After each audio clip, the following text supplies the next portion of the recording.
Russia और Ukraine के युद्ध को लेकर एक बड़ी खबर, इम्पोर्टेंट खबर आ रही है, उस पर भी हम बात करेंगे। उसी के साथ हम ये भी बात करेंगे कि किस तरह से अभी अज़रबैजान और आर्मेनिया के बीच में कॉरिडोर बनाया जा रहा है, जिसको लेकर अभी फ़िलहाल ईरान ने बहुत बड़ा हमला बोला है और बहुत बड़ा उन्होंने एक जवाब दिया है, उस पर भी हम बात करेंगे।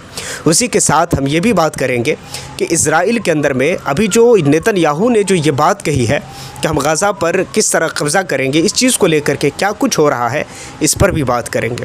उसी के साथ अमेरिका के डोनाल्ड ट्रंप के साथ अभी नेतन्याहू ने बातचीत की और उस बातचीत में क्या हुआ, क्या बातें हुई, इन चीज़ों पर बात करेंगे। लेकिन सबसे पहले हम बात कर लेते हैं ईरान को लेकर। देखिए, ईरान एक ऐसा देश है जिसको लेकर के आपने बहुत सारी चीज़ें सुनी होंगी और बहुत सारी बातें आपने सुनी होंगी। एक एक करके बात करते हैं।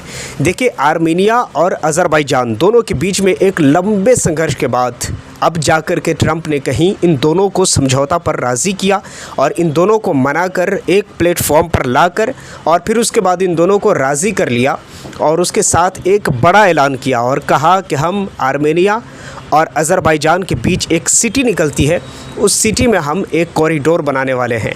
इस चीज़ को लेकर ईरान ने तगड़ा विरोध किया और कहा कि भाई ऐसा हम होने नहीं देंगे। याद रहे, ईरान ने ऐसे मौके पर इस चीज़ को नकारा है कि जब अज़रबैजान और आर्मेनिया के बीच में समझौते तय हो चुके हैं, लगभग ये चीज़ आप मान कर चलिए।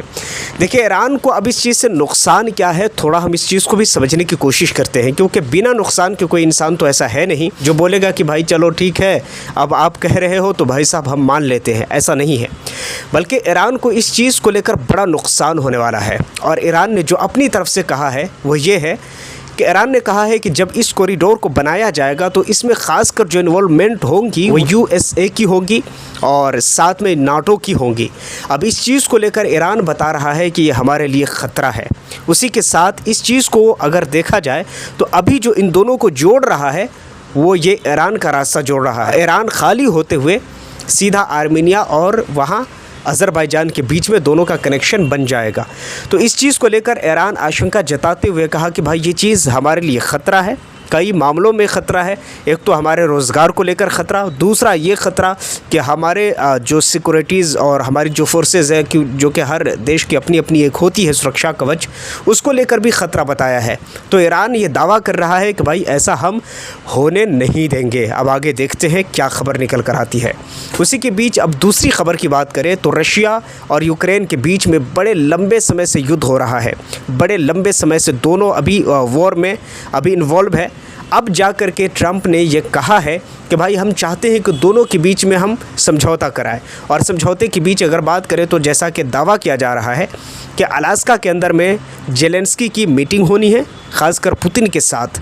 उम्मीद की जा रही है कि रशिया और यूक्रेन की जंग ख़त्म हो सकती है बहुत जल्द, मगर जब हो जाएंगी तो इस पर हम बात कर लेंगे।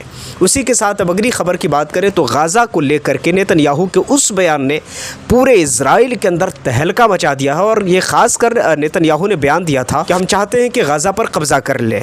अब इस चीज़ को लेकर के ख़ुद नेतन्याहू ने ये सफाई देते हुए कहा, हम चाहते हैं कि गाज़ा पर कब्ज़ा ना करके हम गाज़ा को हमास मुक्त बनाएं, यानी हम चाहते हैं कि हमास का सफाया करें।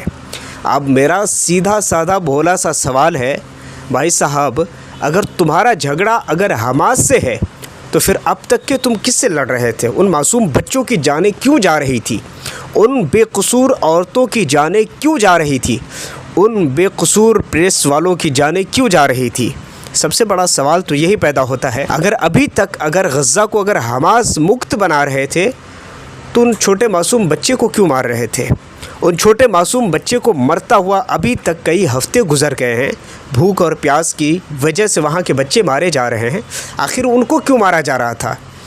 तो आप समझ सकते हैं कि ये आपके गांव घर में कहावत है कि मगरमच्छ के आंसू कैसे होते हैं।